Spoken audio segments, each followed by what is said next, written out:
ଫୋପାଡ଼ି ମାଛ ଦିଦି ଗୋଟା ଜିନିଷ ଆପଣ କ'ଣ କହିବି କହିଲେ ମାଛ ହଁ ସିଏ ମାଛ ଖାଇକି ବାଣ ମୁଁ ଫୁଟେଇଦେଲି ମାଛ ବାସ୍। ଖାଇ ବାଣ ଫୁଟେଇଲେ ମାଛ ଖାଇ ବାଣ ଫୁଟେ ମାଛ ଖାଇଦେଲି ବାଣ ଫୁଟେଇଦେଲି ସରିଲା ହେଲା। ଆପଣ ମୁଁ ତ ଶୁଣିଲେ ତ କିଛି ଶୁଣ ଯେ ଏଗୁଡ଼ା ମୋ ଉପରେ ବିରୋଧୀ ବାଲାଙ୍କୁ ମୁଁ କହି ରଖୁଛି ଏଗୁଡ଼ା ମୋ ଉପରେ କୌଣସି ପ୍ରଭାବ ପକାଇବ ନାହିଁ।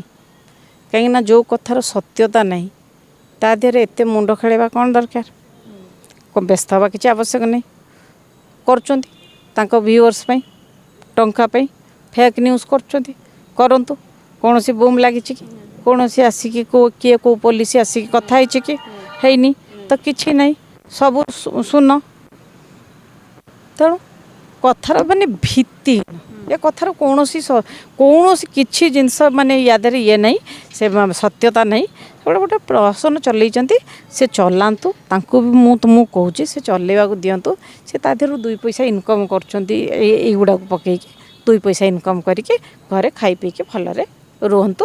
ଆଉ ମନେ ରଖନ୍ତୁ ଯେଉଁ ମୋତେ ଚାହୁଁଛନ୍ତି ଡିମୋରାଲାଇଜ୍ କରିବା ପାଇଁ ଏ ଜନ୍ମରେ କେହି କରିପାରିବେନି। ଡିମୋରାଲାଇଜ୍ କୁହନ୍ତୁନି ଓଡ଼ିଆରେ କହିଦିଅନ୍ତୁ ନହେଲେ ବୁଝିପାରିବେନି।